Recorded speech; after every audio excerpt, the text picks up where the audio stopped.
What if living to 100 wasn't complicated after all? Dr. Shigeaki Hinohara, Japan's oldest physician, proved it wasn't. At 105, he was still seeing patients, giving lectures, and writing books. No magic pills, no extreme diets. Just simple daily habits that anyone can follow. While Americans typically live to 76, in Okinawa, Japan, the average is 84, with many thriving well past 100. Their secret? It's hiding in plain sight on their dinner plates. Before passing, Dr. Hinohara revealed 5 simple principles that transformed his patients' health. These aren't trendy superfoods or expensive supplements. They're humble foods and habits that can revitalize your energy, digestion, and mental clarity after 60. Ready to discover what the world's oldest doctor ate every day? Drop your city in the comments below and hit subscribe for more life-changing health wisdom. Let's start with the most powerful principle that might change everything you thought about eating. Principle 1. Hara Hachi Bu, the 80% rule. Let's talk about our biggest eating mistake in America. We've all done it. Ordered the supersized meal, cleaned our plates even when we're full, or unbuttoned our pants after Thanksgiving dinner. I'm stuffed has become a normal feeling after meals, hasn't it? In Okinawa, Japan, home to the world's highest concentration of centenarians, they have a 2,500-year-old practice that sounds almost too simple to work. It's called Hara Hachi Bu. Eat until you're 80% full, then stop. That's it. But how do I know when I'm at 80%? That's what I asked when I first heard this. Dr. Hinohara explained it beautifully. When you no longer feel hungry, but could still eat a little more, that's your stopping point. It's that moment when you could continue eating, but don't actually need to. The science behind this is fascinating. The National Institute on Aging has found that moderate calorie reduction, not starvation, just eating a bit less, significantly extends lifespan and improves metabolic health. Your body actually operates more efficiently when it's not constantly working overtime to digest large meals. I think about Barbara, a 68-year-old retired teacher from Boston who attended one of my workshops. She grew up hearing, "Clean your plate," and "Don't waste food." For decades, she finished everything served, no matter how full she felt. "I was always tired after lunch," she told me. "I'd need a nap by 2 p.m., and my sleep at night was terrible. I figured that was just part of getting older." When Barbara tried Hara Hachi Bu, the changes surprised her. She started putting her fork down when she felt about 70% full, still satisfied but not stuffed. Within 2 weeks, her afternoon energy improved dramatically. Her digestion became smoother, and she started sleeping through the night again. "I'm enjoying my food more now because I'm actually tasting it," she said with a smile. "And I can play with my grandkids without needing a nap first." Want to try this yourself? Start with these simple steps tonight. Put your fork down between bites. Taste your food instead of just eating it. Take a deep breath halfway through your meal. Ask yourself, am I still truly hungry? Use smaller plates, a psychological trick that works surprisingly well. Remember, this isn't about restriction, it's about enjoyment. When you're not overstuffed, you actually taste your food more, digest better, and have energy for the things that matter. I'm curious. Have you noticed how your energy changes depending on how much you eat? Share your experience in the comments. Now, let's move on to the second Japanese longevity secret that might surprise you. A protein source that Americans often misunderstand. Principle 2, plant proteins, the misunderstood powerhouse. When I mention protein to my American audiences, I can practically see steaks and chicken breasts floating in their minds. We've been conditioned to believe that animal protein is the only real protein. But in Okinawa, home to some of the world's oldest people, their primary protein sources might surprise you. Dr. Hinohara explained to me that traditional Okinawan meals center around plant proteins, particularly soybean-based foods like tofu, miso, and edamame. These aren't occasional additions. They're daily staples that form the foundation of their protein intake. But wait, you might be thinking, isn't soy bad for you? I hear this concern often, especially from my audiences over 60. The truth is, decades of research tell a different story. The American Journal of Clinical Nutrition has found that regular soy consumption is linked to lower cholesterol, better bone density, and even reduced cognitive decline. All crucial benefits after 60. Let me clear up the biggest misconception. Moderate soy consumption does not disrupt your hormones. The plant estrogens in soy are much weaker than human estrogens, and studies show they can actually have protective effects, particularly for women after menopause. I think about Richard, a 73-year-old retired engineer from Minnesota, who came to one of my seminars. He had always been a meat and potatoes guy and viewed tofu as, in his words, weird hippie food. His cholesterol was climbing and his joints ached after meals heavy in red meat. Skeptical but willing, Richard tried a simple experiment. Twice a week, he replaced his usual burger or steak with a tofu stir-fry loaded with colorful vegetables. His wife found a recipe with garlic, ginger, and a touch of sesame oil that actually appealed to his taste buds. I was shocked, he told me 3 months later. My cholesterol dropped 20 points, and I noticed my joints didn't hurt as much after meals. Plus, I wasn't getting that heavy, sleepy feeling I used to get after a big steak. Now, I'm not suggesting you need to become vegetarian overnight. That's not what Okinawans do either. They still eat fish and occasionally other meats, just in smaller portions as flavor enhancers, rather than the center of the meal. If tofu seems too adventurous, start with these American-friendly options. Add lentils to your soups or make a simple lentil salad with lemon and herbs. Try black bean tacos instead of beef once a week. Sprinkle edamame, fresh soybeans, on salads for a protein boost. Mix chickpeas with your favorite spices for a satisfying snack. What's your go-to protein source? Have you experimented with plant proteins? I'd love to hear your experiences in the comments below. Now let's explore the third Japanese longevity secret, a daily tradition that could revolutionize your digestive health. Principle 3. Fermented foods, nature's digestive miracle. Have you noticed the vitamin aisle lately? An entire section dedicated to gut health supplements, promising relief from digestive woes. We've been conditioned to believe that better health comes in pill form, especially those pricey probiotic capsules. But Dr. Hinohara started each day with something far more powerful, a simple bowl of miso soup. This wasn't just comfort food to him, it was living medicine. Fermented foods are the quiet heroes of Japanese longevity.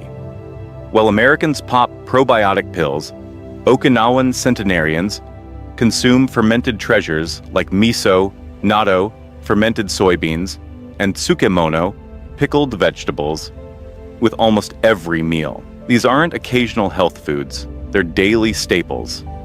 What makes these foods so special? Unlike probiotic supplements that contain just a few strains of beneficial bacteria, natural fermented foods deliver a diverse community of living microorganisms, enzymes, and nutrients that work together synergistically. They're like an entire ecosystem, rather than a single species. The benefits extend far beyond digestion. Research published in the Journal of Physiological Anthropology found that regular consumption of fermented foods helps reduce inflammation, the root of many age-related conditions, strengthens your immune response, and even supports brain health through the gut-brain connection. I think of Margaret, a 70-year-old retired nurse from Seattle who attended one of my workshops. For years, she battled digestive issues that made social outings stressful and uncomfortable. I tried everything, she told me. Fiber supplements, digestive enzymes, expensive probiotics, nothing worked consistently. At my suggestion, Margaret started incorporating small amounts of fermented foods into her daily routine. She began with just a teaspoon of miso stirred into warm, not boiling, water each morning. By week 2, she added a little sauerkraut to her lunch. Nothing drastic, just small, consistent additions. The difference was remarkable, she shared 3 months later. My digestion is more predictable, bloating is minimal, and I actually crave these foods now. My system just works better. Now, I understand that natto might be an acquired taste. Even many Japanese find it challenging. The good news? You have delicious American-friendly options. Plain Greek yogurt with active cultures, naturally fermented sauerkraut, found in the refrigerated section, not shelf-stable jars, kombucha, or kimchi.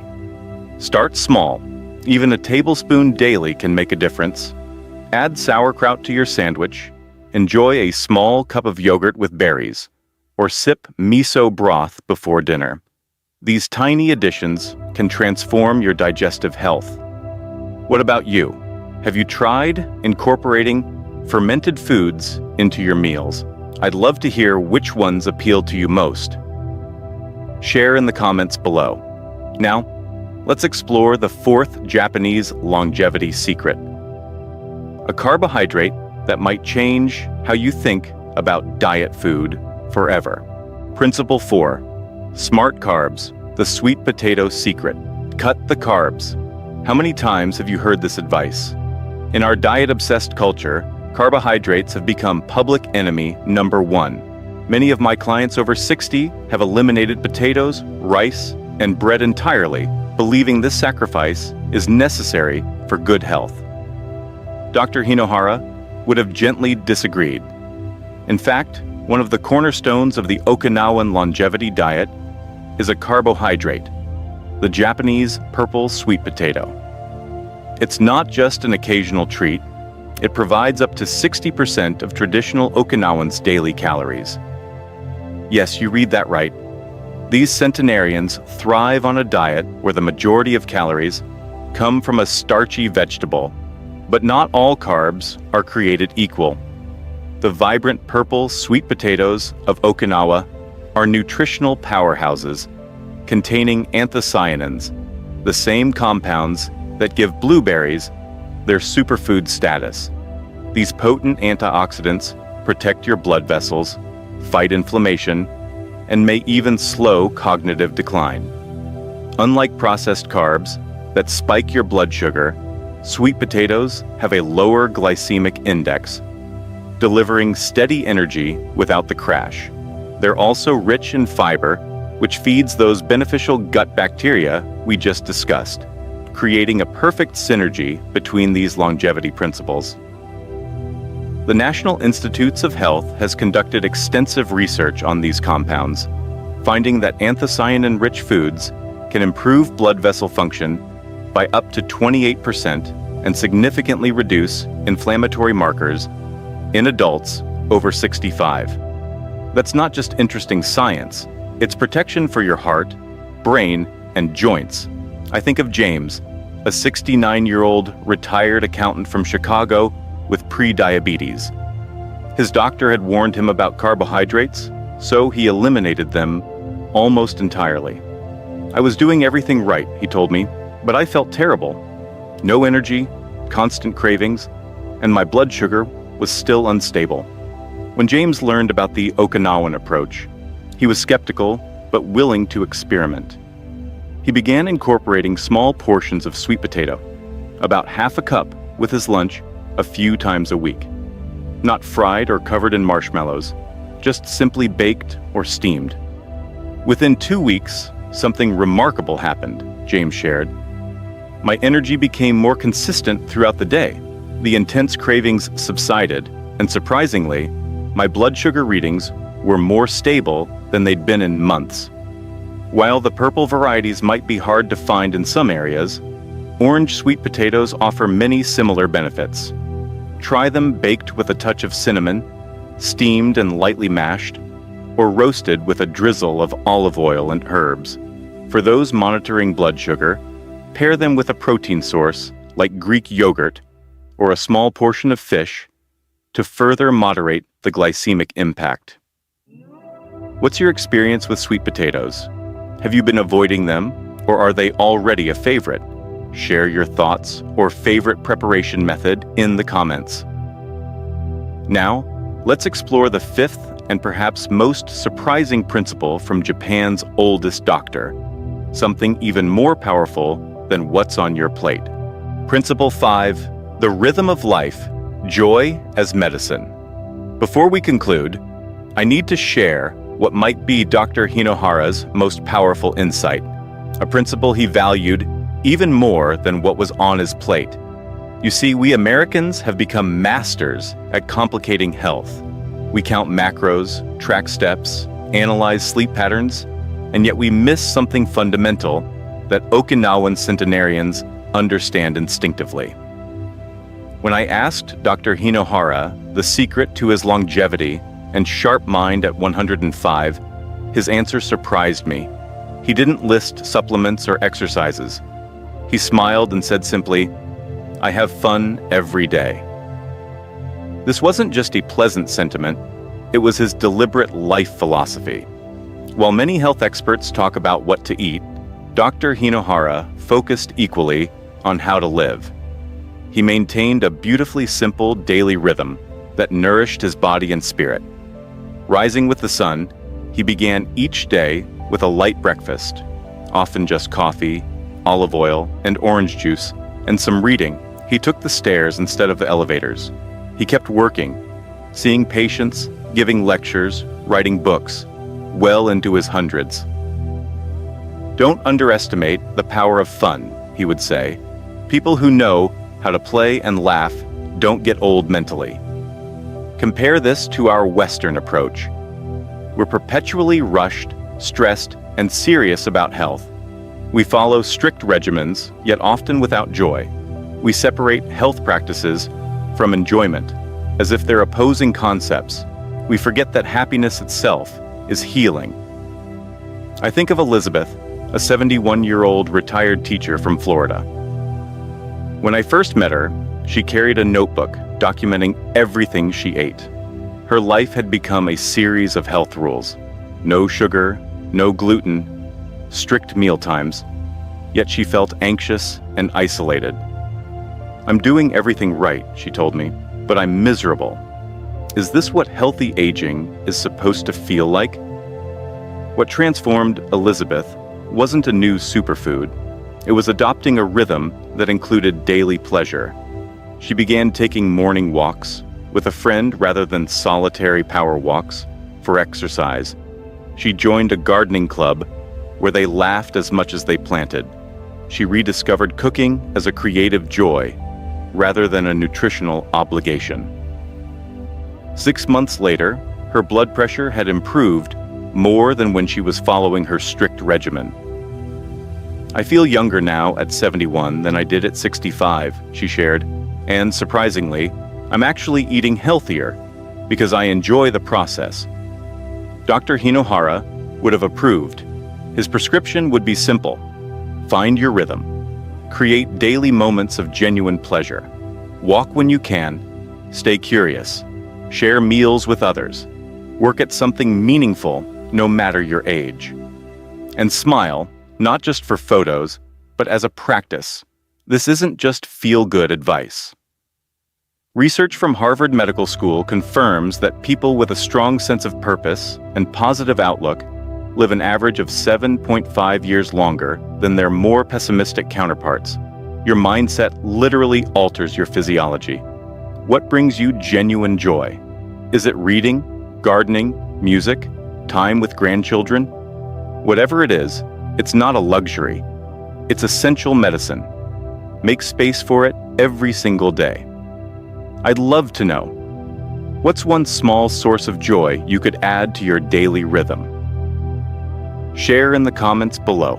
Now, let's bring all these principles together to create your own longevity plan. There you have it, the 5 principles from Japan's oldest doctor. Eat until 80% full, embrace plant proteins, include fermented foods, enjoy smart carbs like sweet potatoes, and most importantly, find joy in your daily rhythm. You don't need to overhaul your entire life overnight. Just start with one small change that resonates with you. Try miso soup for breakfast, add sweet potatoes to dinner, or simply pause before your next meal to appreciate the food before you. Remember, this isn't just about adding years to your life. It's about adding life to your years. Which principle will you try first? Drop a comment below and let me know.